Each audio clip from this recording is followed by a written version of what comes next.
Isang maganda at mapagpalang umaga po sa ating lahat mga kapatid. Inanyayaan po ang lahat na tayo magsitayo sa pagbasa ng banal na kasulatan. Na matutunghayan po natin sa Aklat ng Mga Awit, chapter 65, verses 1 to 13, na ganito po ang sinasabi: Marapat na ikaw, O Diyos, sa Sayon ay papurihan. Dapat nilang tupdin doon ang pangakong binitiwan. Pagkat yaong panalangin nila'y iyong dinirinig, dahilan sa kasalanan lahat sa iyo ay lalapit. Bunga nitong pagkukulang, kaya kami nalulupig. Gayunpaman, patawad mo'y amin pa ring nakakamit. Silang mga hinirang mo upang sa templo manahan. Silang mga pinili mo'y mapalad na tuturingan. Magagalak kaming lubos sa loob ng templong banal. Dahilan sa dulot nitong pagpapala sa nilalang. Kami iyong dinirinig, tagapagligtas naming Diyos. Sa kahangang gawa, kami iyong tinutubos. Kahit sino sa daigdig, sa iba yung karagatan, may tiwala silang lahat sa taglay mong kabutihan. Sa taglay mong kalakasan, mga bundok tumatatag. Dakilat ang lakas mo ay sa gawa na ahayag. Ang ugong ng karagatan, iyong pinatatahimik, pati along malalaki sa panahong naggangalit. Maging mga kaguluhan nilang mga nagagalit. Dahilan sa ginawa mong mga bagay na dakila, natatakot ang daigdig at ang buong nilikha. Bunga nitong ginawa mo, sa galak ay sumisigaw, buong mundo, kahit saan sulok nitong daigdigan. Umuulan sa lupain, ganito mo kinalinga. Umuunlad ang lupait, tumataba yaong lupa. Patuloy na umaagos ang bigay mong mga batis. Sa halamang nasa lupa ay ito ang dumidilig. Ganito ang ginawa mo na hindi mo ikinait. Sa binungkal na bukirin, ang ulan ay masagana. Ang bukirin ay matubig at palaging basang-basa. Sa banayad na pag-ulan ay lumambot yaong lupa, kaya naman pati tanim ay malago at sariwa. Nag-aani ng marami sa tulong mong ginagawa, at saan man magpunta, ikay masagana. Ang pagtulay, punong-puno ng matabang mga kawan, nagahari yaong galak sa lahat ng kaburulan. Gumagala yaong tupa sa gitna ng kaparangan at hitik na hitik naman ang trigo sa kapatagan. Ang lahat ay umaawit, sa galak ay sumisigaw. Ang pagpapala ng Panginoon ay sumaatin sa pagkabasa at pagkadinig ng kanyang mga salita.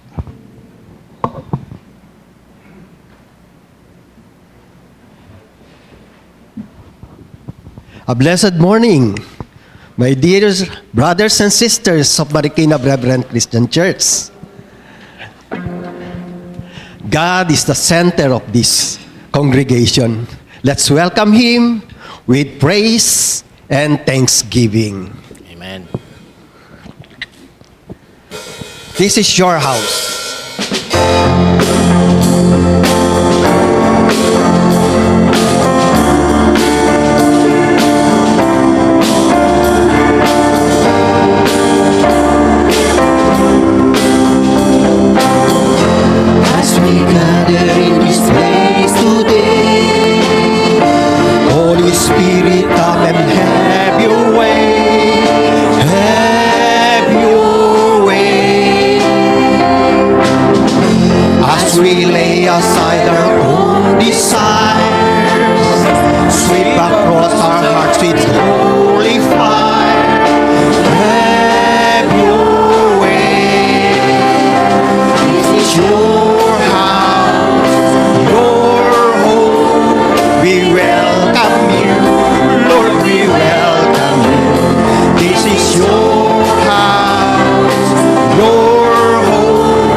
glorified in everything we say. Have your way. It's your house, your home. We welcome you, Lord, we welcome you. This is your house, your home. We welcome you today.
said that if I thirst, I should come to Him.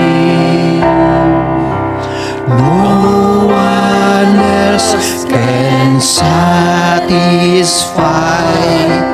I should come to Him. Jesus said, if I am weak, I should come to Him.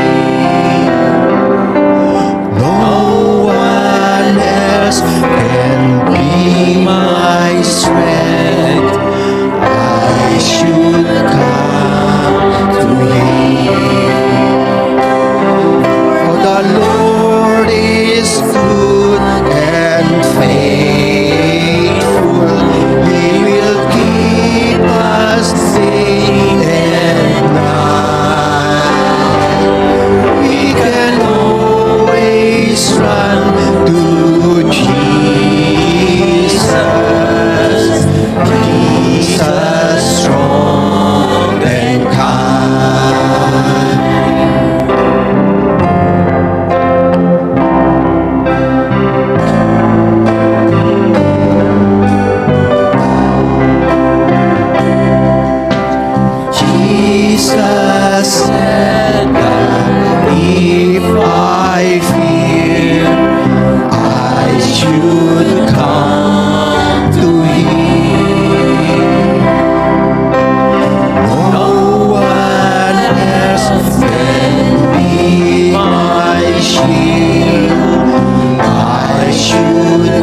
as He smiled. Oh, what a foretaste of glory divine, heir of salvation, purchase of God, born of His Spirit, washed in His blood. This is my story. This is my song, praising my Savior all the day long. This is my story. This is my song, praising my Savior all the day long. Perfect submission, perfect delight, visions of rapture now burst from my side. Angels descending, praying up above, echoes of mercy, whispers of love. This is my story. This is my song, praising my Savior all the day long.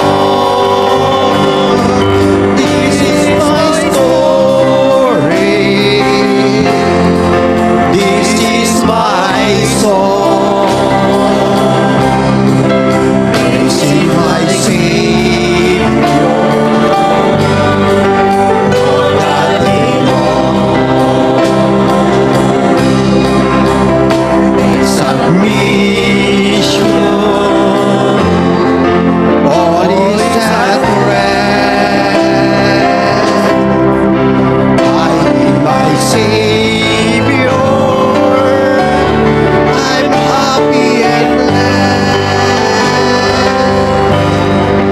Watching and waiting, looking above, filled with His goodness, lost in His love. Please stand. This is my story. This is my song, praising my Savior all the day long. This is my story.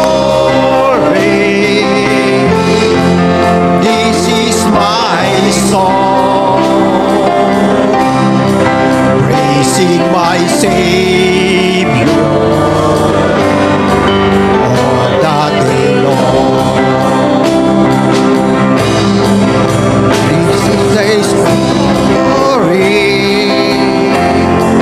This is my song, praising my Savior all the day long. This is my story. This is my song, praising my Savior all the day long. Praising my Savior all the day long.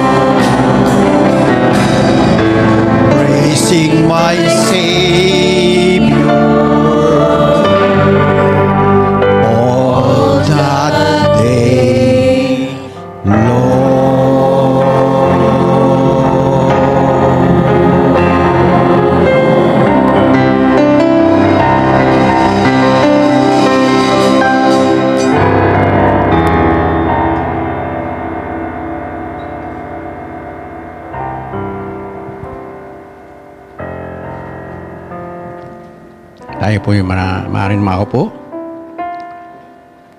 At tayo manalangin. Heavenly Father, salamat sa araw na ito. At binigyan niyo muli kami ng bagong buhay at kalakasan. Binangon niyo kami sa bagong umagang ito upang sumamba sa inyong santuaryo, ang puok sambahan namin, Panginoon. Sabayin ka, Ama, sa Espiritu at katotohanan. Dahil ang tunay na sumasamba sa Ama ay dapat sumamba sa Espiritu at sa katotohanan.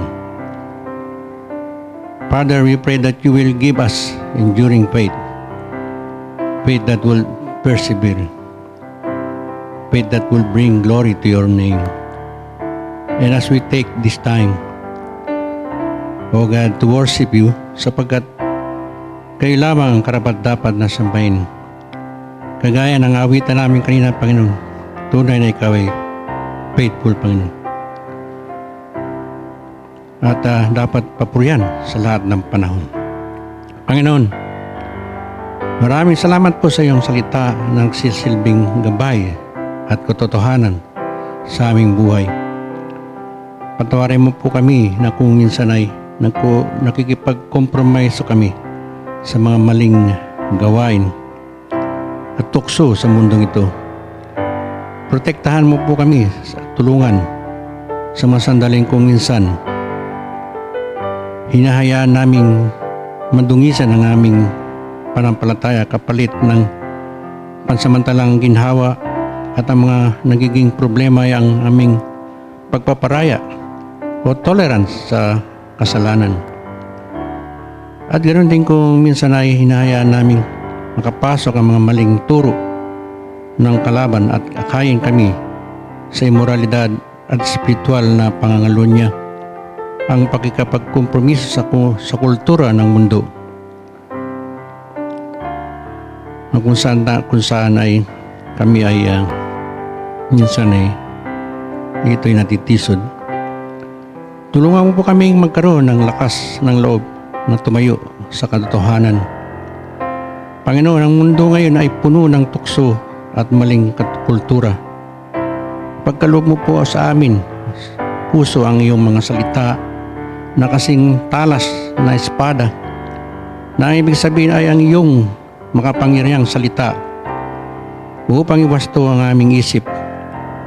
Bigyan mo kami ng lakas na ipaglaban ang iyong pangalan kahit na kami ay nasa gitna ng kadiliman ng mundong ito. Panginoon, suriin mo ang aming buhay, ang aming puso.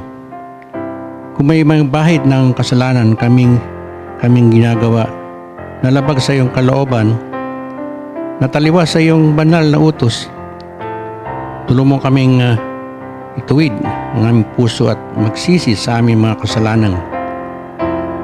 Linisin mo kami sa anumang makamundong gawain at turuan mo kaming mamuhay ng dalisay. Palakasin mo po kami sa aming panampalataya upang manatili kaming tapat sa gitna ng mga pagsubok. Tulungan mo kaming maging matagumpay at igawad mo sa amin ang iyong kapayapaan at pagpapala. Tapat na saksi, na ang ibig sabihin ay tapat na lingkod, tapat na alipin ni Kristo, tapat na may takot sa Diyos, kinamumuhian ng kasamaan. Yan ang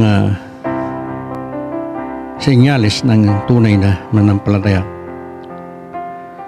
Bagamat hindi kami 100% tapat, subalit sa pamamagitan ni Kristo, itinuring mo po kaming tapat dahil sa aming pananampalataya. Dahil tinanggap namin si Kristo, nagkaroon kami ng biyaya ng katapatan. May tuturing kaming tapat dahil kay Kristo. Hindi po ito nakasalalay sa aming perfection. This is eternally covered and sustained by the righteousness and work of Jesus Christ. Kaya po nagiging maganda ang aming kalagayan dahil sa kagandang loob na inyo pong pinagkakaloob sa bawat mananampalataya. na meron kami, Panginoon. Because kung nakasalalay sa aming gawa ang pagpasok sa langit, ang mabuting gawa ng mga ito ay wala ni isa sa amin na may tuturing na matuwid o maliligtas o papasok sa iyong kaharian.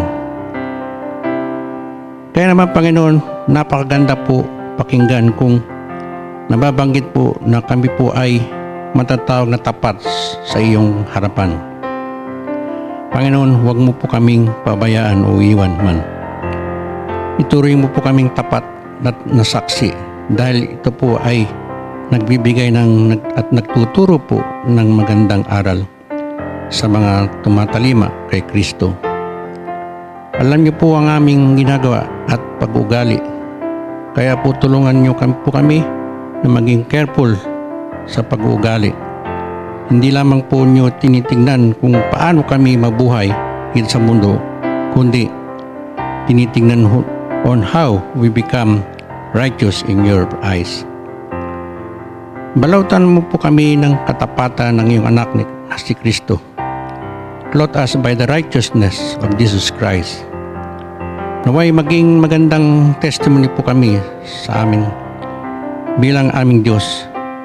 Kayo po ay maging testimony sa aming buhay dahil kayo po ay nakakapagbigay ng kaligtasan sa amin dahil sa inyong testimony, Panginoon. Sabi po ng iyong sa Revelation ni Jesus sa amin na activity ng mga demonic ay nasa paligid lang namin. And it's well known ito. And it's no excuse, Panginoon. Pero dahil kay Kristo ay napagtagumpayan na niya ito doon sa krus sa Kalbaryo. Na siyang naging katubusan ng aming kasalanan, ng aming buhay at kaluluwa. Panghawakan po namin ng maigpit ang iyong mga pangako, Panginoon, na may manatili kaming tapat hanggang sa iyong pagbabalik upang makasama mo at makapagtagumpayan ang lahat ng ito. Dalangin ko po, O Diyos, na bilang mga manampalataya ay may tanim sa aming puso't isipan that we can honor God and honor each other. Humihingi po kami ng kapatawaran sa aming pagkakasala, pagkukulang at nais po namin lumakad sa liwanag. Make your face to shine upon us and be gracious to us. O Lord, nais po namin na patuloy na baguhin at tulungan na maging kaugali, kawangis sa panampalataya, sa paugali. Ganon din sa aming panalita, personality, kagaya ng iyong anak na si Jesus. Humingi din kami ng pagtutuwid sa pamagitan ng iyong kapangyarihan. Nalangin po namin na lumago sa pag-ibig, panampalataya at paglilingkod na may malinis na puso. Bigyan mo po ako o kami ng mga pagpapasya, discernment, upang makilala ko o namin ang mga buwad na aral at maling impluensya sa aming paligid. Aming dakilang Diyos, sa oras na ito, Panginoon, nagpapasalamat po kami sa pagkakataon na ikaw ay aming makaniig at malapit at dalhin sa inyo ang aming kahilingan patungkol po sa aming mga kapatiran dito sa aming church at upang abutin, Panginoon, ang pangailangan ng bawat isa, isang pang-spiritual at pang-physical at ganoon din sa pang-pinansyal para sa amin pong mga araw-araw na pangangailangan. Salamat sa inspirasyon na palagi nang napupukaw ang aming kalooban at patuloy na ayusin ang aming spiritual na pamumuhay bilang mga tagasunod ng iyong salita ay patuloy na lumalapit kami, Panginoon, sa inyo. Napagpalain at nilalapit namin, Panginoon, ng aming mga kapatid na nangangailangan ng iyong pagpapagaling sa kanilang mga karamdaman. Mga kapatid na nakakaranas ng sipon o ubuman sa panahon nito ng tagulan. Ganon din nilalapit namin sa inyo ang aming kapatid na Alfred, na kung saan nasa Cebu siya ngayon, at ililibing na po ang kanyang mahal na kapatid na babae. Alam namin ang kanyang pinagdaraan ng Panginoon. Kalamahin mo, Panginoon, ang kanyang kalooban. At naway sa iyong kapangyarihan, siya po ay makunawa na ang lahat ng ito ay iyong kalooban. Lahat kami ay dadaan sa ganitong sitwasyon, Panginoon. Kaya nararapat lamang na kami ay patuloy na lumakap at lumapit sa iyo, Panginoon, at panghawakan ang iyong mga salita na siyang papatibay sa amin. Panginoon, inalapit din po namin sa iyong paanan ng aming bansa sa katiwalian na nangyari sa aming gobyerno, sa pagtutuwid para sa kanila at magkaroon ng takot at pagsunod sa inyo, para magkaroon ng healing ang aming bansa. Dalangin din po namin, Panginoon, na anumang araw, weeks, months, sa mga darating pa ay naway sa inyong patnubay ay hindi mawala po sa amin. Ito, Panginoon, protektahan niyo po ang iyong iglesia at iligtas niyo po ang dapat iligtas na kaluluwa, na ang inyong ebanghelyo ay lumaganap pa. Nalayan ko po na patibayin ninyo po ang pananampalataya ng bawat isa, na makita po sa aming iglesia ang iyong tinatag na iglesia, na hindi ito mabubuwag, Panginoon. That you have purchased with your blood, that Jesus is Lord above all. Siya ang Panginoon, siya ang ulo ng iglesia, hindi ang mundong ito, hindi ang gobyerno, hindi ang mga leader sa iba't ibang sektor, kundi si Jesus lamang ang Panginoon ng iglesia. At higit sa lahat pa nga, maghari nawa sa amin ang iyong pag-ibig at kaligtasan, dahil ibinigay mo ang iyong buhay bilang sakripisyo para sa aming kaligtasan, sa aming mga kasalanan. Ito ang susi sa pagkamit namin ng kapayapaan habang nasa lupa pa kami, kahit na sa anumang pangyari na kalungkutan, Panginoon. Hanggang sa minimit namin na sa iyong pagbabalik at makasama sa buhay na walang hanggan. Panginoon, pagpalain mo ang aming takapagsalita sa umagang ito.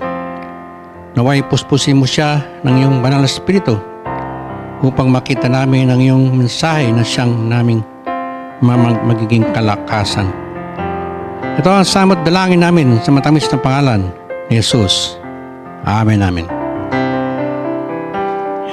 Magandang umaga po, Marikina Brethren Christian Church. At tayo mo ay sama-sama sa pagpupuri.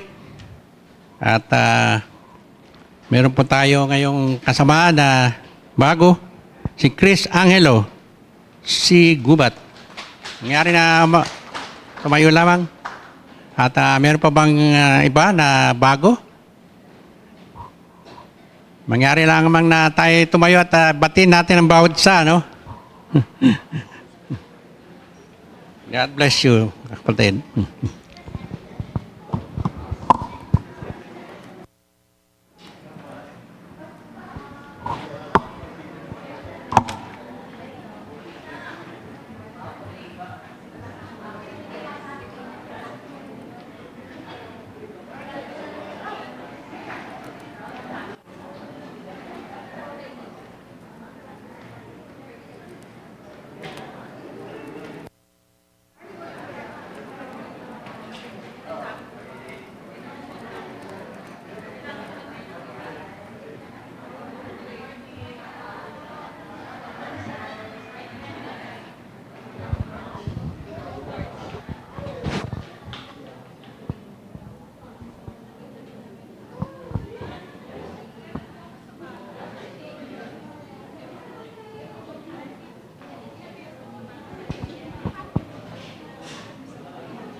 Dumako naman po tayo sa ating pagkakaloob.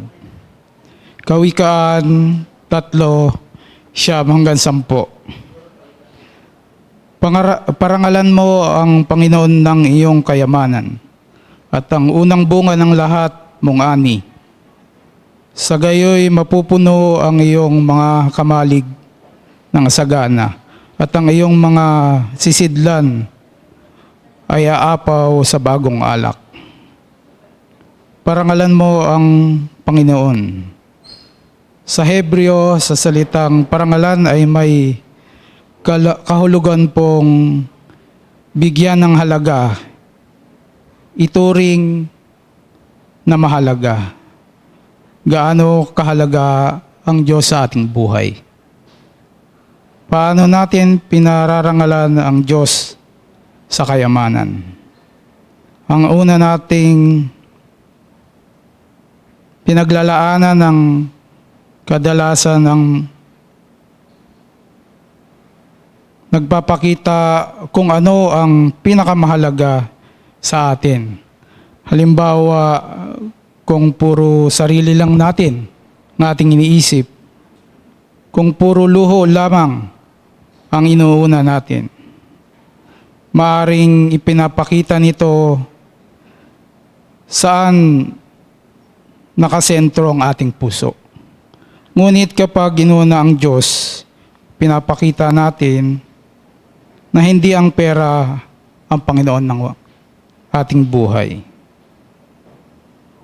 Unang bunga, noong panahon ng Israel, hindi sila nagbibigay mula sa tira o tira-tira lang. Nagbibigay sila mula sa unang ani nila. Bakit mahalaga ito?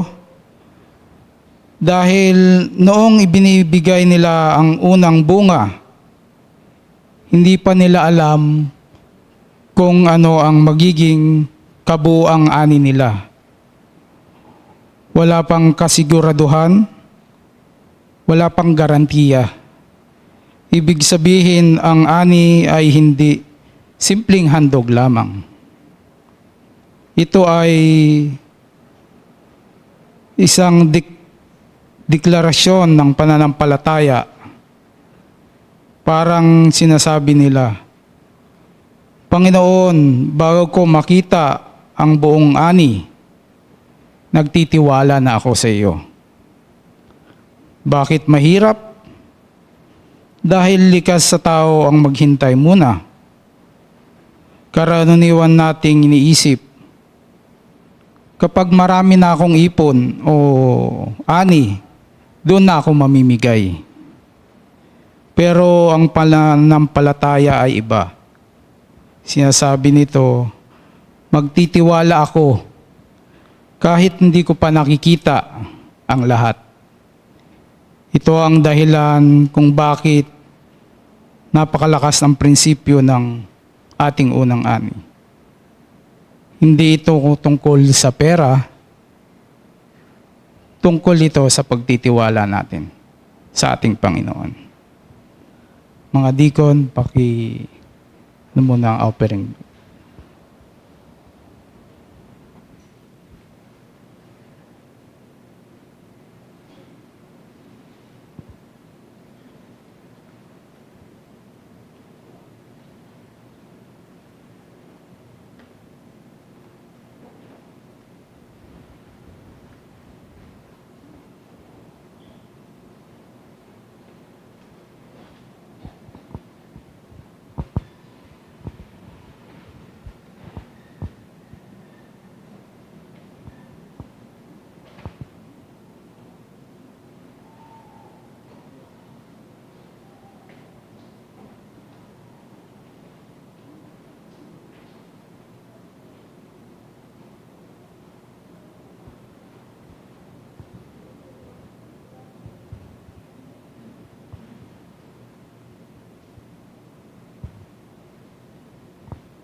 Panginoon, salamat po sa aming mga kaloob.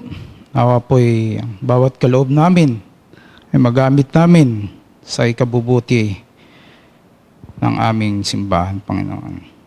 Mapalawak po ang inyong mga salita sa mananampalataya at sa hindi po mananampalataya. Nawa po'y mga kaloob namin magpalaganap ng inyong mga salita, hindi lang po dito sa loob ng aming church, bagkus sa labas po ng aming community. Patuloy po kaming mananampalataya sa inyo at magtitiwala sa aming buhay, Panginoon. Samahan niyo po kami sa aming takbuhin sa araw-araw ng aming buhay. Patuloy po kaming mauhaw at magutom sa inyong mga salita. Salamat po muli, Panginoon, sa pangalan ni Jesus. Amen.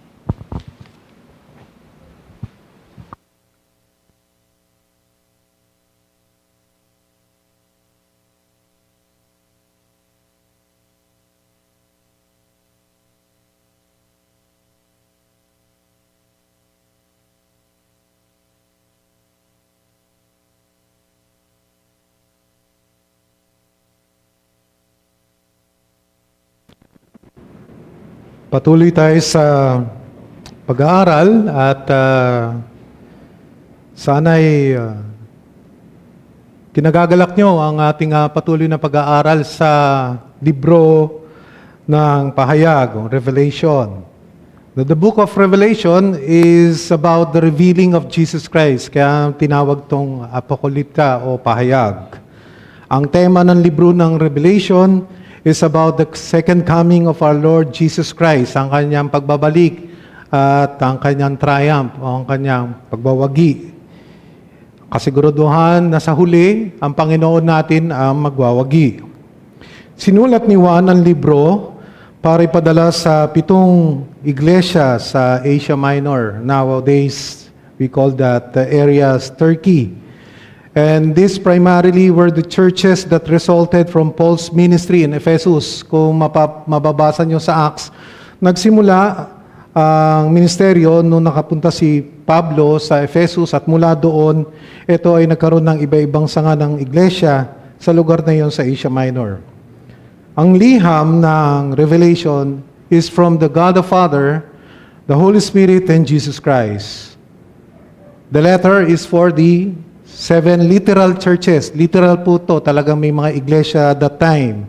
Real churches that exist, but they are also representative of the churches today. O ito ang muka ng mga iglesia ngayon sa ating panahon.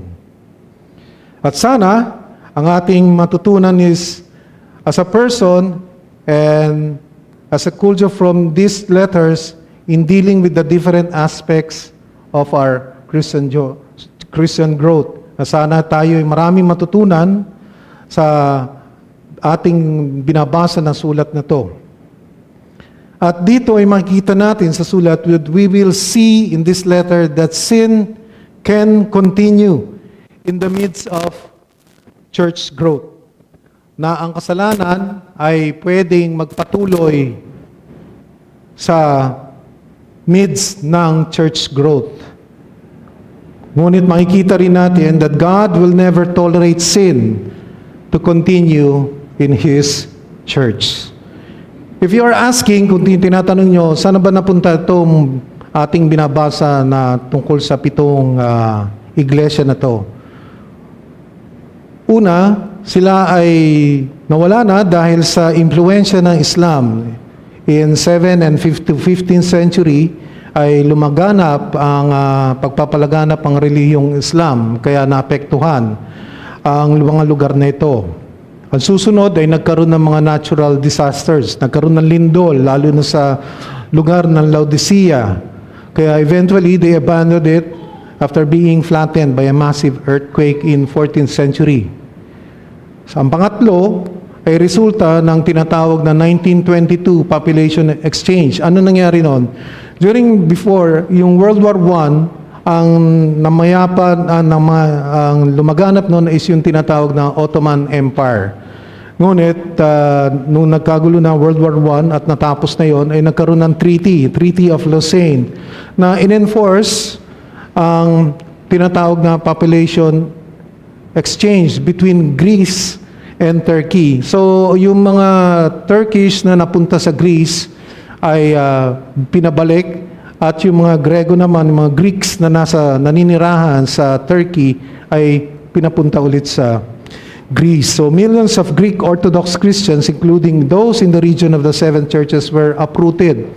Tinanggal sila doon at binalik sila sa kanilang bayan ng Greece. So we are now in the fourth church, the Thyatira. It is a small church, maliit lang na iglesia, ngunit napakalaki ng kanilang problema. The ancient city, yung syudad mismo ng Thyatira, was a strategic hub of Roman road. Kung papansinin nyo kasi, ang mga during Roman times, so gumawa sila ng mga structure. One of those is yung Roman road sa Asia Minor, kung saan ang trading, dun po dumadaan. And the city of Thyatira that road is connecting between Pergamon and Laodicea. The place, Thyatira, where the church is located, is Hellenistic settlement. So, ang mga naninirahan doon sa syudad na yun, kakaraniwan ang daladala nila is Greek culture at that time, and known for their trade guilds. So, marami silang mga tinatawag na samahan sa kanilang mga negosyo. At nandoon sa Thyatira na yon, ang mga guilds tinatawag, at nabanggit na yan previously, about the guilds of bakers, potters, tanners, leather cutters, clothiers, mga nagdaday ng mga iba't ibang uri ng mga damit that they manufacture, in which itong mga nagdaday na to, sila yung marami, o sila yung maraming grupo doon sa lugar na yon. Ang relihiyon in the Thyatira's way of life has not that much of influence. Wala masyado silang tungkol o kinalaman sa kanilang relihiyon. They do not have that center of Caesar's worship or Greek worship. Ang pinakameron lang sila is a female fortune teller na nangangalaga doon sa tinatawag na Oracle of Sambete, which is actually a prophecies that were written by the priestess nung panahon ni Alexander the Great. Pero natira na lang yung oracle na yon, at merong isang fortune teller lang na nangangalaga doon. So paano na buo ang Thyatiran church dito? Then we go back to Acts 16:14. Naalala nyo? In Paul's ministry. Sabi doon in verse 14, a woman named Lydia from the city of Thyatira, a seller of purple fabrics, a worshiper of God, was listening, and the Lord opened her heart to respond to the things spoken by Paul. So most likely, sabi ng scholar, ito ang naging dahilan kung bakit yung lugar na yon ay nagkaroon ng iglesia.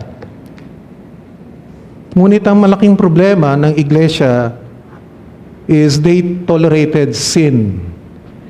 In this particular church, they tolerated a person, a woman, personified as or named as Jezebel, who was seducing servants to commit fornication and eat things sacrificed to idols. So ito ang namuno sa paggawa ng kasalanan sa iglesia niyon. At ang problema, ito ay tinolerate ng iglesia.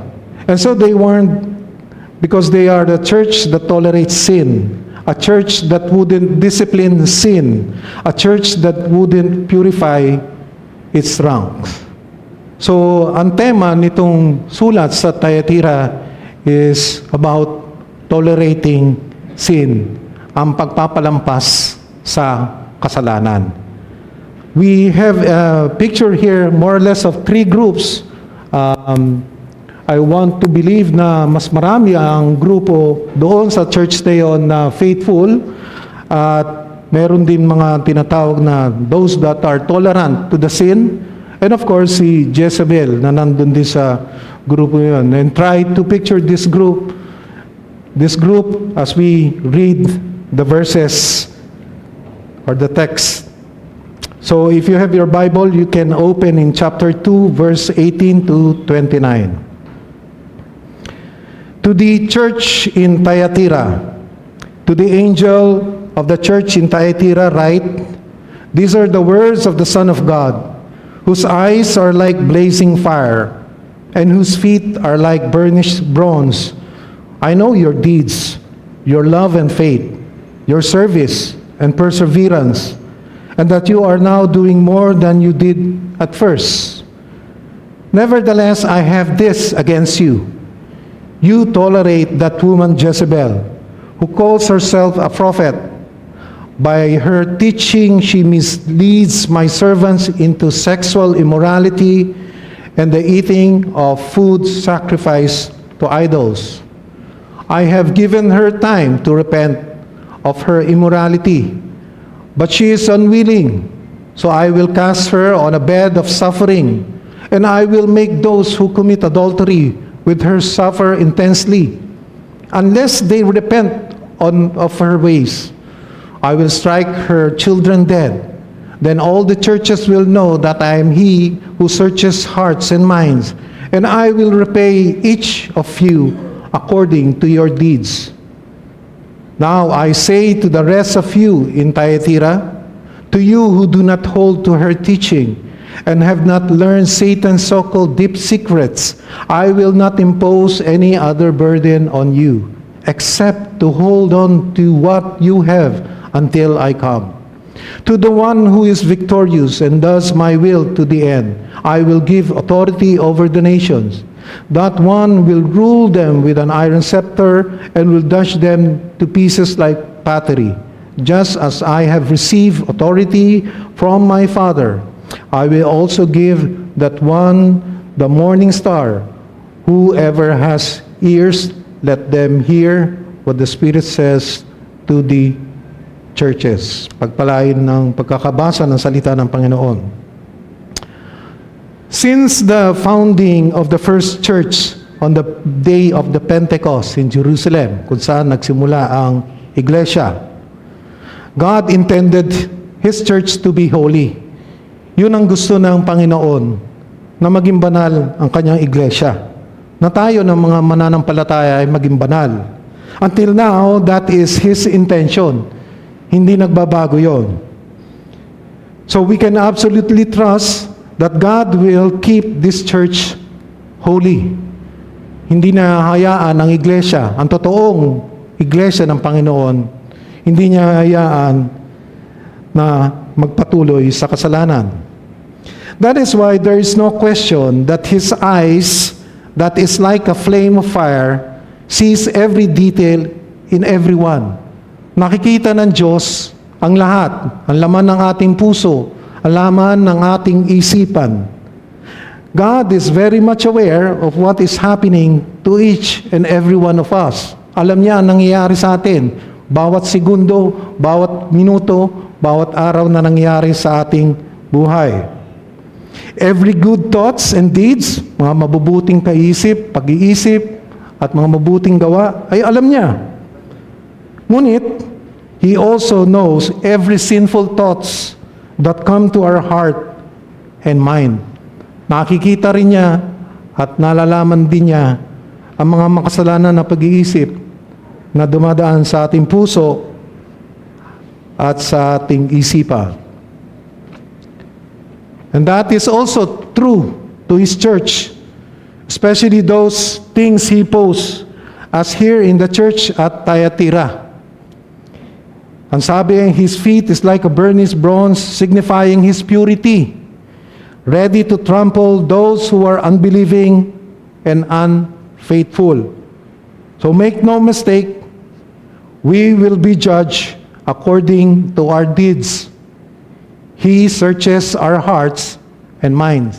Tinitingnan ng Panginoon ang ating isipan, ang ating puso, at tayo ay huhusgahan niya doon. Pag-isipan niyo to. Think about it for a minute. Why did Apostle John fell at the Son of Man's feet like a dead man in chapter 1 verse 17? Bakit nagpadapa ang Apostle John sa harapan ng Son of Man nung siya ay nakapiling niya? That is because you will always see how sinful you are, your filthiness, ang karumihan mo, when you are in the presence of the most holy God, and you'll know you deserve judgment and will ask for mercy. So kung ang tingin mo ay ikaw ay malinis, ay pag-isipan mo mabuti. But the reality is every church is put in the sea of paganism. Tulad natin dito, napapalibutan tayo ng mga pagano. Worldly influence will always try to creep inside the church and destroy it. Pipilitin ng mga impluensya ng makamundo na to na pumasok sa loob at maimpluensyahan ang iglesia. Such is the case of Thyatira. Ganon ang nangyari sa iglesia nila. There are different kinds of guilds. Nowadays, tinatawag natin yan ng mga asosasyon, mga samahan. So napakaraming guilds din sa Thyatira, and chances are high that in order to make a living, you have to participate and be active in these guilds. So para sa negosyo mo, sasama ka dito sa mga asosasyon na yon. And majority in these guilds are pagan. Pagano sila, yung mga asosasyon na yon. And if you are not strong in your faith, you could be easily influenced. May impluensyahan ka nan. Sapagkat some of the unbelievers may be able to creep inside the church and create a big problem. Itong mga asosasyon na to, sasama ka doon dahil nandun ang trade mo. Ngunit ang mga meeting nila ay ginagawa sa kanilang mga templo ng pagano. Doon sila magmi-meeting at kung ano-ano ang i-influensyahan sa iyo. Kaya kung hindi ka matibay sa iyong pananampalataya at pangungunahan o bibigyan mo ng importansya ang iyong negosyo, most likely, sasama ka sa kanila. So, the Thyatiran church is a small church but with a big problem. Makikita natin dito sa sulat nito ang tatlong bagay. Una, ang pagpupuri ng Panginoon dito sa iglesia nito. The commendation to this church. Ngunit makikita rin natin ang pangalawang bagay, ang condemnation o ang paghahatol ng Panginoon dito sa iglesia na to. To those who are opposing Him, at ang pangatlo ay ang kanyang pangako o ang commitment sa mga nananatiling tapat sa Kanya. Kaya tingnan natin muna ang pagpupuri ng Panginoon. The commendation that was given to this church in verse 19. Una, they were commended for their faithfulness. It is very comforting, napakagandang isipin na malaman na God commends us for our faithfulness. Kung inaakala natin na ang ating pagiging tapat sa Panginoon ay walang saysay, nagkakamali tayo. In Matthew 25:21, ang sabi ng ating Panginoon, sa kanyang isang parable, His master said to him, "Well done and good and faithful slave. You were faithful with a few things, I will put you in charge of many things. Enter into the joy of your master." Kailangan natin tingnan at tandaan, ang pagiging tapat natin ay hindi nasasayang. At ito ay bibigyan ng gantimpala ng Panginoon. Here, God commends the faithful for their deeds sa kanilang mga ginagawa mabuti at pagsisilbi. That means this group, itong mga kinukomenda ng Panginoon, are abiding in the vine. Ano ibig sabihin nun? Because their deeds are acceptable to God because they are the fruits of their true faith. Dahil totoo silang nananampalataya at yung totoong pananampalataya nila ay nagbibigay ng totoong bunga, nakatanggap-tanggap sa Panginoon. Di ba sinabi ng Panginoon, John 15:5, I am the vine, you are the branches, he who abides in me and I in him, he bears much fruit, for apart from me, you can do nothing. Pwede ka nagsisilbi sa iglesia at marami kang ginagawa sa iglesia, pero maaari din ang iyong pagsisilbi ay hindi katanggap-tanggap sa Panginoon sapagkat hindi ito bunga ng totoong malalim na relasyon sa Diyos at ating pananampalataya sa Kanya. They were also commended for their love, sa kanilang pagmamahal sa Panginoon. Thyatira is commended also for her love to Christ, of which the church at Ephesus has forgotten. Naalala nyo? ang iglesia ng Efesus ay nakalimot sa kanilang pag-ibig. Although the church in Smyrna was not commended for their love, but I do believe that their faithfulness is born out of their love to Christ. Love is an important fruit in us by the Holy Spirit. Yun ang dapat na una nakikita sa atin, na bunga ng banal na spirito sa ating buhay. Naalala natin o nababasa natin sa John 13:35. By this all will know that you are my disciples if you have love for one another. Bakit napaka-importante ng pag-ibig sa isa't isa, lalo na sa loob ng iglesia? Because true love inclines the soul in honoring and worshiping God, the one who first loved. Ang totoong pagmamahal sa Diyos at sa kapwa ay tinutulak ang ating puso na bigyan ng halaga, ng papuri at totoong pagsamba ang ating Panginoon. Pangalawa, ang totoong pagmamahal sa Diyos at kapwa inclines the soul to give credit and trust to the Word of God. Hinihimok tayo na magtiwala sa Kanyang sarili at sa Kanyang salita, sa Kanyang sarili sa ating Diyos. Pangatlo, true love acknowledge God's sovereign right to govern our life. Kung totoong mahal natin ang Panginoon, hinahayaan natin ang Panginoon at hindi natin siyang kinokontra na pangunahan niya ang ating buhay. Kung ano ang gusto niya sa ating buhay, na tayo ay magtitiwala at isusuko natin ang ating buhay para sa Kanya. Pang-apat, true love inclines our heart to desire justice, tempered by mercy towards our neighbor. Itatama natin, ngunit meron tayong papakumbaba at bibigyan ng awa ang ating mga kapatid. Panlima, true love disposes us to be contented in all situation. Ang totoong pag-ibig sa Diyos ay dapat nagtutulak sa atin na maging kontento tayo sa anumang sitwasyon ng ating buhay. Bakit? Sapagkat tayo'y nagtitiwala, tulad na nabanggit kanina, na alam ng Diyos ang nangyayari sa ating buhay. Kaya napaka-importante, anuman ang sitwasyon natin, tayo may kaligayahan at pagtitiwala at maging kontento sa buhay natin. Pang-anim, true love restrains the infection of bitterness. Sama ng loob sa kapwa, pinipigilan ng totoong pag-ibig sa Diyos. At ang pampito, true love is not only accepting differences, hindi lang yung pagtanggap ng ating pagkakaiba-iba o bearing with each other, but more importantly, it should discern error. It should discern error. Pag may nakikita tayong pagkakamali, kasalanan, lalong-lalo sa loob ng iglesia, dapat natin itong itinatama. At sila rin, ang Thyatiran Church, ay pinuri ng Panginoon dahil sa kanilang pananampalataya.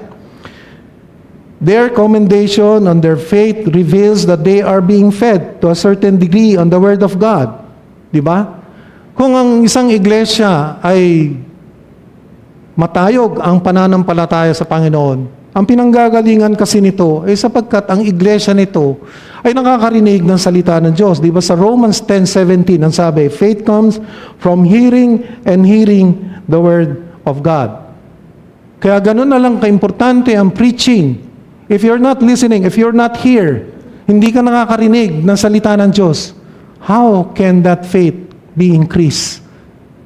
Hindi mo naririnig ang salita ng Diyos. Lalo-lalo na siguro sa pagpapahayag ng kanyang salita dito, ay bumababa ka, umaalis ka. Paano na lang yan? How can you have that faith? True faith sa Panginoon.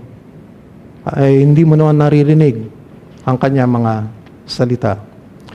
Pinuri din ang Thyatira sa kanilang mga gawa, sa kanilang mga service. They have that humble ministry in serving. Ibig sabihin, kung kapuri-puri ang kanilang mga ginagawa, sapagkat siguro sila ay nagsisilbi na may pagpapakumbaba, katulad ng ating Panginoong Hesukristo, na sinabi, who came to serve and not to be served in Mark 10:45. For even the Son of Man did not come to be served, but to serve, and I give his life a ransom for many.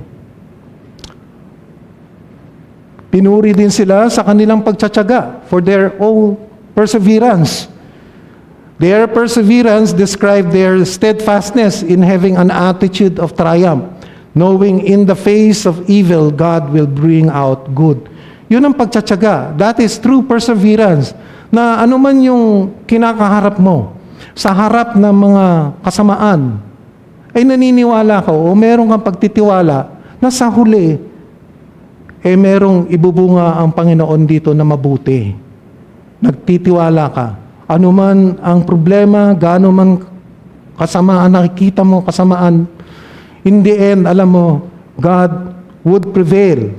God will bring out good. Now, it is interesting that no persecution is described in this church. Hindi nabanggit na they were persecuted. But the commendation of perseverance would imply that the true believers had experienced some degree of persecution.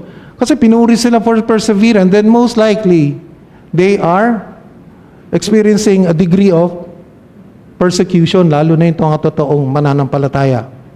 Bakit? Because as a believer, as a true worshiper of Christ, inaasahan natin na darating sa ating buhay na magkakaroon tayo ng one way or the other, persecution. Kasi sinabi ni Pablo yan sa 2 Timothy chapter 3:12, indeed, all who desire to live godly in Christ Jesus will be persecuted. So, pwede tayo mag-reflect doon. Am I living godly? Am I experiencing from time to time persecution? If not, ang tanong are you living godly? Baka hindi tayo namumuhay na may kabanalan. So, let's reflect on that. Their perseverance is also evidence that they were genuinely saved in spite of the evil in this church. Kasi alalahanin nyo, nandun nandun yung woman named Jezebel na nag-iimpluwensya ng mga hindi ka nais-nais. But yet, they were persevering. Bakit? Kasi kung hindi totoo na sila iligtas, then siguro lahat sila ay nakasama na. Kaya naman sinabi sa Matthew 24:13, di ba? But the one who endures to the end, he will be saved.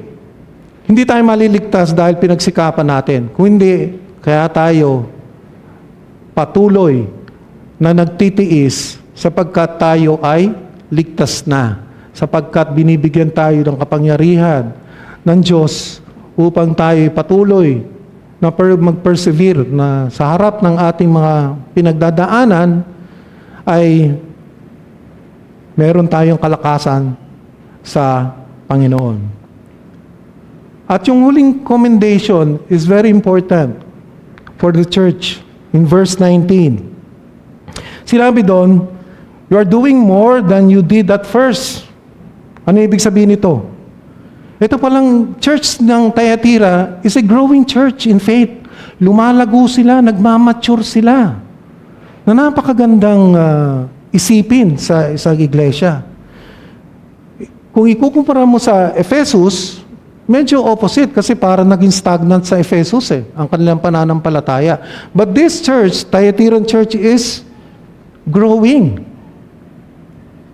Ngayon, ang tanong natin na napaka-importante, a church that is growing, pero at the same time, they are tolerating sin.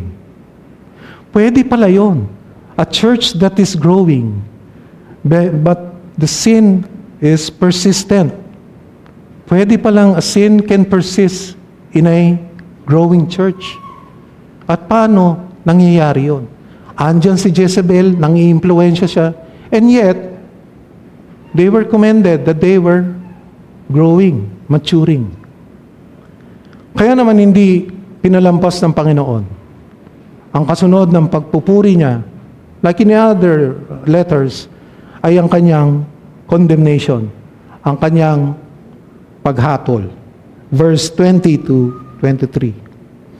Ang kasalanan na iglesia nito ay yung tinatawag na tolerance to sin, ang pagpapalampas sa kasalanan.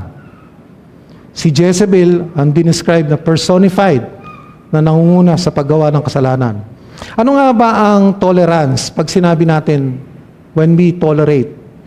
Tolerance is conveying a sense of distancing through an allowable margin of freedom.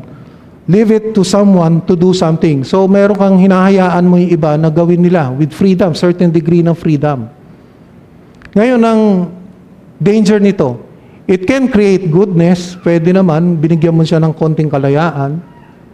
Pero, pwede rin gumawa ng problema, as in this church, when they tolerated tong woman Jezebel. Kaya napaka-importante sa iglesia na maging mapagbantay. Binabantayan ang bawat isa na patuloy ang paglakad. Ang pagsisilbi ay tapat para sa Panginoon at nagbibigay ng kaluwalhatian sa Panginoon at hindi sa pansarili. Napaka-importante yun. And I guess the question kanina, how come the sin persists in a growing church? Because maybe too loving in a church and forgetting the truth that true love is not just accepting differences but is discerning errors. Dapat nakikita natin ang mga pagkakamali at kasalanan. Kung may nakikita tayong kasalanan at kamalian, bilang pagmamahal natin sa kanila, kailangan natin silang pagsabihan, i-approach, at paalalahanan. And I guess siguro dito, because they were commended for their love, yun ang nangyari, why this church, though it is growing church, nag-persist the woman Jezebel influencing others. So we see here, the problem in this church was not external persecution, hindi galing sa labas, inuusig sila, but internal compromise. Not vicious wolves from outside the flock, but perverse people from within, sa loob ng galing, sa loob nangyari. So, ano nga ba ang matututunan natin dito, yung application? Sa panahon ngayon, we are in the age of moral relativism, kung mapapansin nyo. Ang tinatanggap na lang ngayon ng lipunan ay ang kanilang personal na pananaw. Ito ang gusto ko, ito ang tama sa akin, ito ang susundin ko. Hindi na sila naniniwala sa absolute moral truth. Kaya pagtatawanan ka na lang kapag binanggit mo ang sinasabi ng salita ng Diyos. Hindi na katanggap-tanggap yan. Lalo na mga nakaraang linggo na nakakita tayo sa social media ng pagdiriwang ng mga sinasabi na tama ang kanilang relasyon na hindi ayon sa Biblia. Because gano'n na ang kanilang pag-iisip. We are now in an age of moral relativism. Ang bawat isa, lalo na yung mga sumusunod sa henerasyon, ay ang kanilang pananaw, ito na ang gusto ko, kasi tingin ko, ito na ang tama. Ang pangalawa, na nakakatakot din, is yung tinatawag na religious syncretism. Ano yun?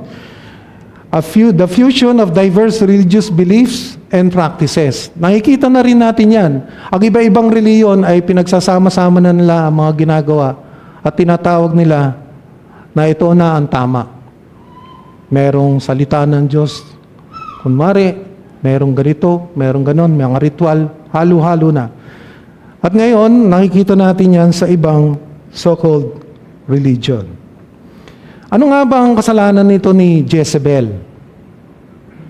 Jezebel here is a symbolic name for some prominent woman in the church of Thyatira. Mukhang meron siyang, sabihin natin na kilala siya dito sa lugar na to, sa iglesia na to. Kung babalikan natin ang Old Testament, that character of Jezebel was the wife of Ahab. Naalala nyo si Ahab? The king of Israel, And she was the daughter of Edbaal, the king of Sidonians. She was one of the most evil characters sa Old Testament, di ba? Who attempted to combine the worship of Israel with the worship of the idol Baal. Gusto niyang paghaluin. She did what she could to stamp out all the true worship of the Lord. Di ba? Anong ginawa niya? Pinapatay niya yung mga propeta ng Panginoon. And she influenced her weak husband. Again, bakit namayagpag si Jezebel? Because her husband is very weak, di ba? Kaya naman siya ay nangibabaw.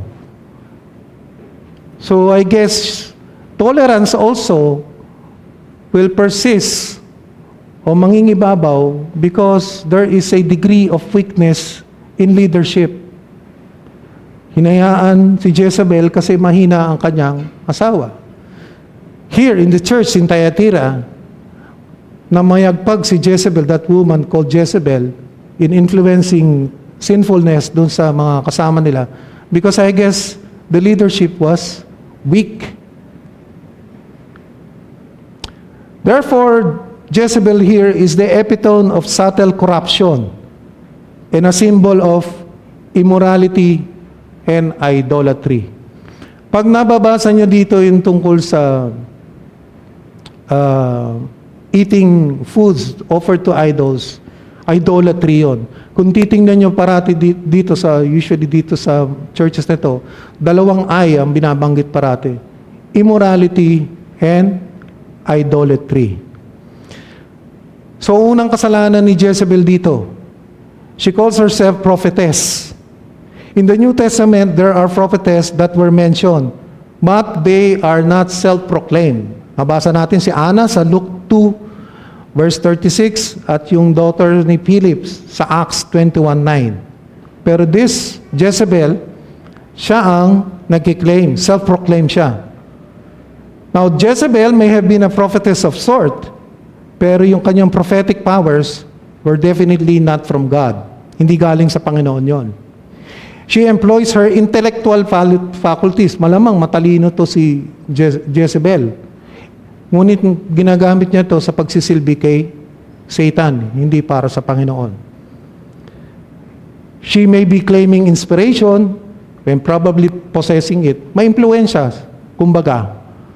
Pero definitely, hindi para sa pagsisilbi sa Panginoon, kundi sa kanyang sarili at sa kanyang sinasamba na si Satanas. Therefore, there is a failure from the leadership of the Thyatiran church to test the spirit of Jezebel. Hindi nila na-test ang kanyang spirito. Second na kasalanan ni Jezebel, he led the servants, God's servants, astray. Bakit? Sapagkat iba ang kanyang tinuturo. She teaches the doctrine of the Nicolaitans and Balaam na na-mention in previous churches, di ba? Yun ang tinuturo nila. Again, yung sabi ko nga, ano ba generally ang teaching ni Nicolaitans sa ni Balaam? Dalawa, sexual immorality and yung tinatawag na eating of food sacrificed to idols, that is idolatry. It is a sin, that is eating sacrifice to idols, because it hurt others. It causes others to stumble. You tell others the food you're going to eat has been offered to idol. It will cause the weaker believer to violate their conscience and fall into sin. Sa madaling salita, it is a participation in false worship. Parang ganito, imagine niyo. Member sila ng mga guilds, di ba? Mga Christian sila. Ito, bago lang Christian. Ako, matagal lang Christian. Sinama mo pa yung isa. Halika, sama tayo doon sa meeting ng asosasyon na yan doon. Pagdating doon, doon ginawa sa templo ng mga pagano. Ikaw, bilang matanda ka ng Kristiyano, matatag ka na, you won't mind. Paminsan, iaalok nila yan sa'yo. Yung kasama mo. Manghihina siya, magiging stumble siya. Bakit? Bakit ganito? Ba't kumakain ka dyan? Bakit? Kasi nag-iiba yung priority mo. Ang priority mo na makisalo doon sa mga kasama mo sa asosasyon na yon. Hindi mo inisip yung kasama mo na mahina pa ang pananampalataya ay may stumble dun sa ginagawa mo. Kaya ang sinabi yan ni Paul sa 1 Corinthians chapter 9, "Be careful, however, that the exercise of your rights does not become a stumbling block to the weak." You know, if for a second, kung iisipin nyo, in exercising other rights, mag-iingat tayo, lalo na sa ating mga ibang kapatiran. Sabi ni Paul, "For if someone with a weak conscience sees you, with all your knowledge, eating in an idol's temple, won't that person be emboldened to eat what is sacrificed to idols? So this weak brother or sister from whom Christ died is destroyed by your knowledge. When you sin against them in this way and wound their weak conscience, you sin against Christ. Therefore, if what I eat causes my brother or sister to fall into sin, I will never eat meat again so that I will not cause them to fall." Nowadays, pwedeng hindi na yan pagkain ng in-offer sa idols. Pwedeng mga ibang bagay yan kung meron kang ginagawa. Ba? Pwedeng ikaw, sa pamilya mo, pwedeng pagka Pasko ay umiinom ka ng wine as a celebration lang, pero hindi naman para malasing. Pero kung may kasama kang ibang mananampalataya, lalo na kung hindi naman sila ganun pakatatag, wag na lang. Wag mo nang gagawin yon. Kasi may stumble sila. Oh, bakit umiinom na alak to? Kala ko Kristiyano siya. At sa mga ibang bagay pa na pwede makatisod sa kanila. So what we have here is spiritual compromise. Kinompromiso na nila yung kanilang pananampalataya. At so-called antinomianism. Hindi na sila sumunod sa mga pinag-uutos ng salita ng Diyos. Ayaw na namin sumunod dyan. So therefore, it is probably a result of being a member of these guilds o itong mga samahan na to na nag-exist doon. Mind you, those churches kasi yung syudad na yon, they existed kasi definitely for trade. Kaya sila nandun, kaya namamayagpag yung mga syudad na yon. Kaya malakas ang impluensya ng mga negosyo. So, you can just imagine, here's a Christian, itong guild na to, itong samahan na to, has no God or has a pagan God. The guild has routine activities which involve sacrifices to that God. So sa pagano na yun ang mga ginagawa nila, that feast to that God. And along with the immoral orgies, ikaw ay Kristiyano, you're a Christian, you can say, I can't do any of that. Pag ginawa mo at hindi ka nakasama doon, ay pwedeng mawalan ka ng trabaho o mawala yung negosyo mo. Pangatlong kasalanan ni Jezebel, usurping of authority in the church, ang pag-aagaw ng kapangyarihan. Jezebel teach false doctrines and seduce God's servant astray. Kasi kinuha niya yon. Yung trabaho dapat ng mga namumuno doon at siya na nagturo na ibang katuruan. That's why it is very important that a church has a solid doctrinal foundation. Dapat matatag tayo at nakikita natin kung ang isang tinuturo sa harapan o sino man ang nag-iimpluwensya sa atin, ang sinasabi niya ay may kamalian. That diagram before, kung tatandaan nyo, merong faithful, merong tolerant, at meron yung Jezebel, di ba? Then most likely, those who are intolerant, ang problema yung kanilang teaching, their doctrines, ay hindi matatag.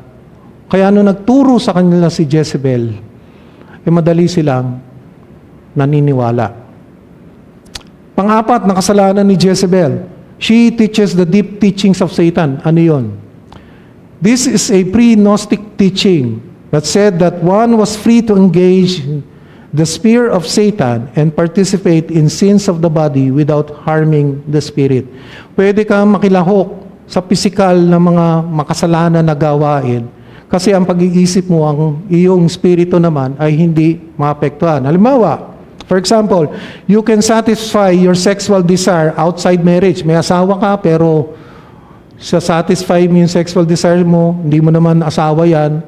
Bakit? For what happens to the body does not affect your spirit. Ang nasa isipan mo, hindi naman naapektuhan ng aking spirito.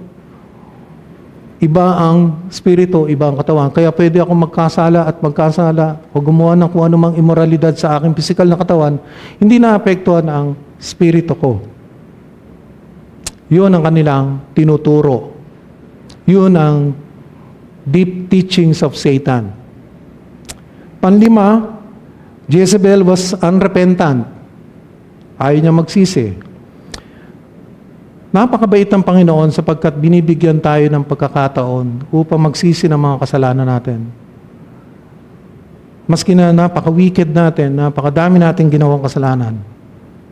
Ang hinihiling ng Panginoon, nakasulat sa 1 John chapter 1:9, ang sabi, if we confess our sins, He is faithful and just and will forgive us our sins and purify us from unrighteousness. Wag natin kakalimutan to.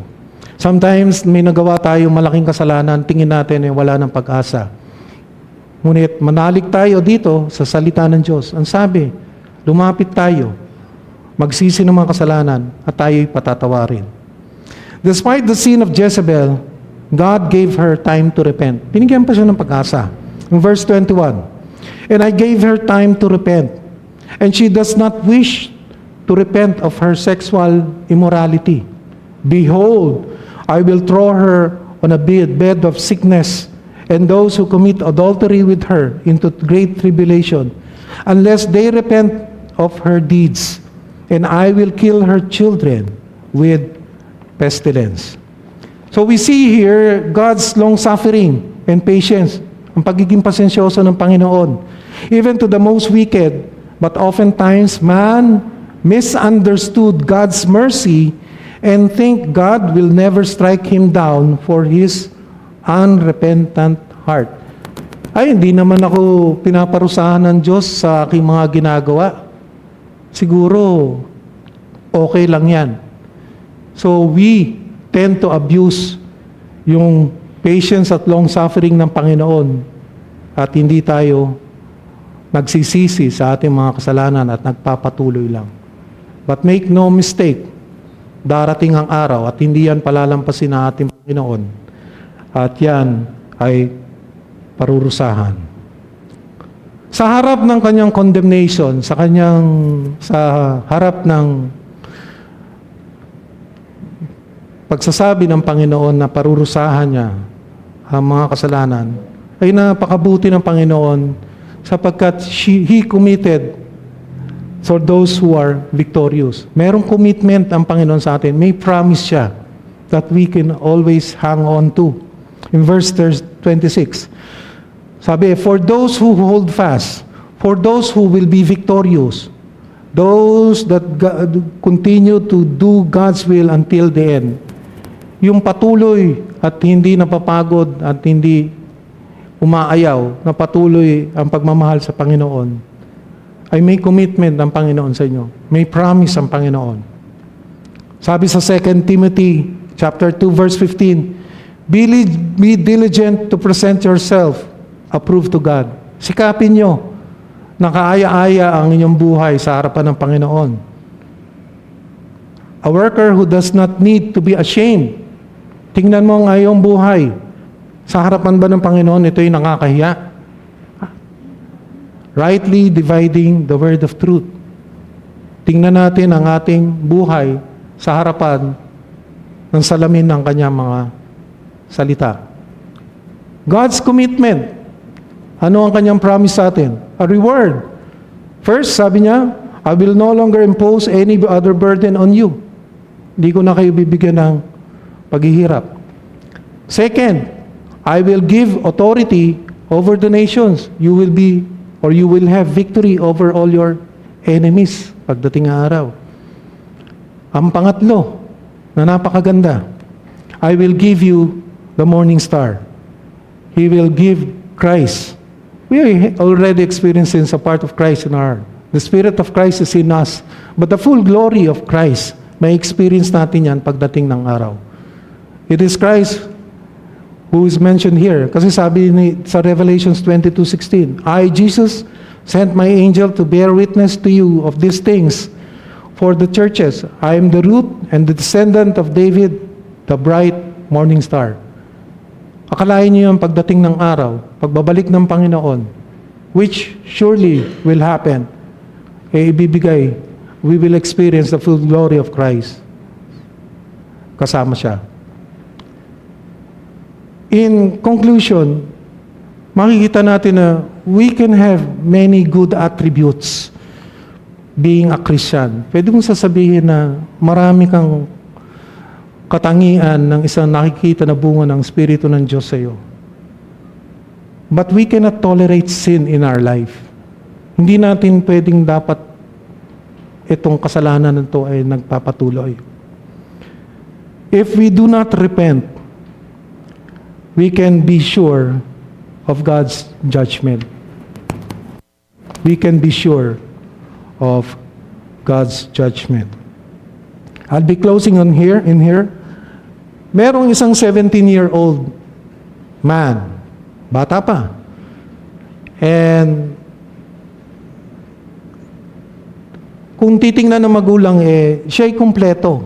Nearly everything a parent could ask for in a son. Mapagmahal sa kanyang mga kapatid, magandang pumili ng mga kaibigan, at he shows concern for everyone. Napakabait na anak. But he does his share at the work, at home, tumutulong sa bahay, at nagtatrabaho pa. Meron pa siyang part-time job. At habang nagtatrabaho siya, nag-aaral siya, maganda rin ang grades niya. Ngunit merong isa siyang problema. He seems to become a different person when he gets behind the wheel of a car. Pag nagmaneho na siya, iba na, nag-iibang tao siya. One day, he pulled out of a parking lot with such carelessness that he almost ran into two people standing by a parked car. Siguro, pag sumakay na siya sa kotse, parang feeling niya ay nasa Formula 1 siya. Now, the dilemma is, what were his parents supposed to do about this? Anong gagawin ng magulang dito sa anak nila na to? Should they overlook his recklessness in light of all his good qualities? Or should they confront him with this flaw in his character? In Revelation 2, the Lord addressed the problem of disobedience in His children. Even if most areas of our Christian life are in line with His will, this doesn't mean He will overlook those that are not. The point at which we knowingly disobey God is exactly where our faith needs to be re-examined. Doon sa punto na alam natin na nakakagawa tayo ng kasalanan, tingnan natin ng mabuti yon. Our Father is patient and understanding, yet He takes our unfaithfulness seriously. Seryosong bagay ang mga kasalanan na nagagawa natin, bagamat tayo'y mga mananampalataya sa ating Panginoon. So, in the matter of spiritual growth, the issue is not just what I am doing right. Hindi issue yung ginagawa mo yung tama. Kundi ang issue is, what are you doing wrong? Tingnan mo kung anong ginagawa mong mali. Sabi nga ni Mark Dehan, consider what you're doing right and thank God for His direction. But consider what you are doing wrong, then make complete correction. Ayusin natin. Sisihan at iwaksin na natin ang kasalanan sa ating buhay sapagkat hindi palalampasin na ating Panginoon ang mga kasalanan yan. For His purpose for His church and for each and every one is to be holy, for God is holy. Tayo manalangin. O Panginoon, kami nang lumalapit sa iyo. Dumarating ang panahon, Panginoon, na kami nabubulagan sa mga hindi tamang bagay na nagagawa namin sa buhay. At paminsan, ay gina-justify namin to. Ngunit alam namin na ito ay hindi naaayon sa iyong kalooban. Humingi kami ng kapatawaran sa mga kasalanan na nagagawa namin. Panginoon, ipamulat mo sa amin, ipakita mo sa amin kung kami nabubulagan ng impluensya ng mundo na to at nagagawa namin magkasala sa iyong harapan. Bigyan niyo po kami ng kasalanan, ng kalakasan upang mapaglabanan ang aming mga kasalanan. Empower us, Lord. Paalalahanan mo po kami. Ito po ang samot dalangin namin sa pangalan ni Jesus. Amen. Tayo po'y tumayo for the blessing. Naway bigyan tayo ng Diyos Ama ng pagpapala. Naway bigyan niya tayo ng kalakasan na mamuhay na may kabanalan. Naway sa ating paghayo ay daladala natin ang kanyang salita. At ito ay ating panindigan at ipamuhay. Pagpalain nawa kayo lahat sa pangalan ng Ama, Anak, ng Espiritu Santo. Lahat ay magsasabing Amen.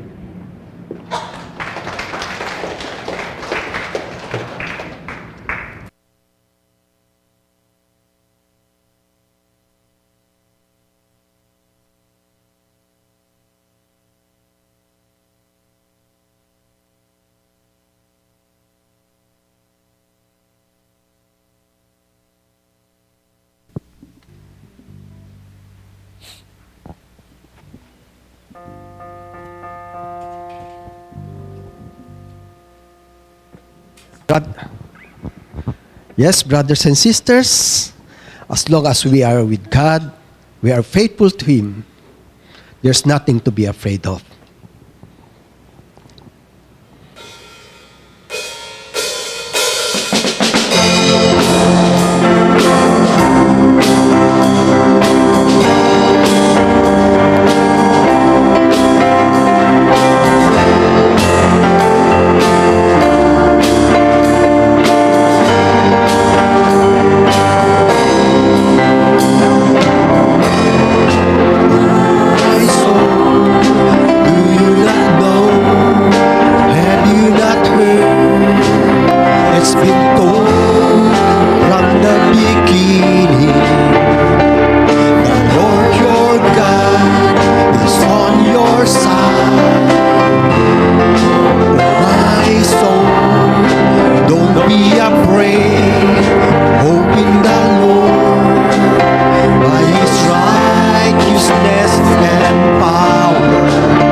rest upon His promise.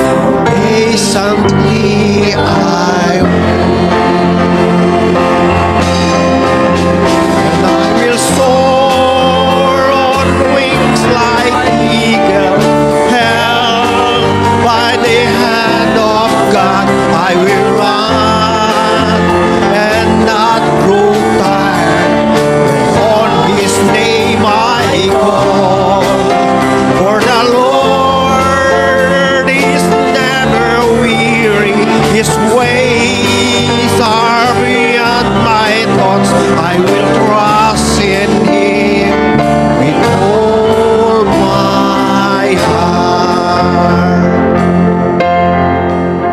I will trust in Him with all my heart.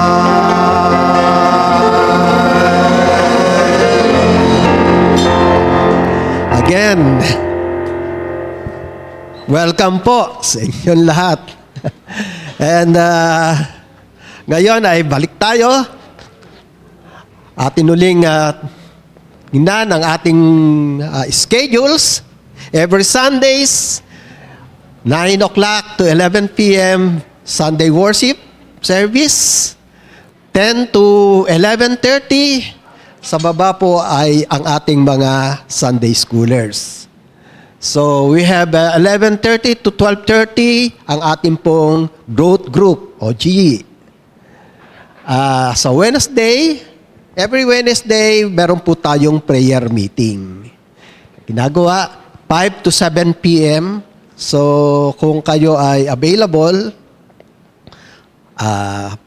inaanyayahan po namin kayo. No? Saturday, meron po tayong 2 to 4 p.m. growth group ng ladies.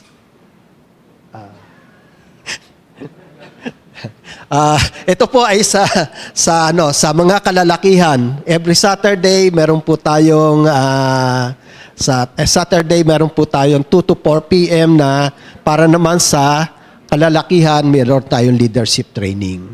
Then meron po tayong ano ba? Sa August. Tutuloy lang. Okay. So, yung pong ating practice ng sa worship ay 4 to 6 p.m. Then every last Sunday of the month, na dito po natin ginaganap ang ating Lord's Supper, birthday and anniversary celebration, women's fellowship, and youth fellowship. So, ito po, patuloy po nating pinapalala ang ating mga BSA correspondence na booklets na kung po pwede po ay atin nang isubmit at tapusin na po natin para lahat tayo ay patuloy na lumalago sa ating pananampalataya. No? Ating pong and then ito po ang ating ngayong ginagamit sa ating GG, growth group. So, meron na bang nasa number 3 na? Or 4? Lahat yan ay nasa sa number 2. So, sana ay patuloy tayong tulungan ng mga booklets na ito para sa ating paglago pananampalataya. So, meron pa? Ito na. Ito yung, ito yung personal evangelism training. Sharing Christ one person at a time. Okay? So, ito po, session 1, every believer is an ambassador of Christ. Ito po ay gaganapin sa August 2, 2026. August 2 po. No? And then, ang session 2, equipment every believer in sharing the gospel. Ito po ay gaganapin sa after service. Okay. August 9 po ang susunod. At ito po ay gaganapin natin after service. So, ang ating pong speaker, sa ating Kuya Winston. Okay? So, Invited po ang lahat. Invited po ang lahat nito, especially mga kalalakihan. May merienda? Okay, ako kasama. Okay. So, okay, ito sa youth yata to, no? Okay. Modern day Christianity, faith that goes beyond Sunday. Okay? Do not merely listen to the word and so deceive yourselves. Do what it says. James 1:22. Okay? Ang speaker po natin, si Kuya John Romano. 12:30 to 3 p.m. sa 26, last Sunday. Okay? Si Kuya John. So, okay ba lahat? Okay, so, punta na po tayo sa ating mga growth groups. Magandang tanghali po sa inyong lahat.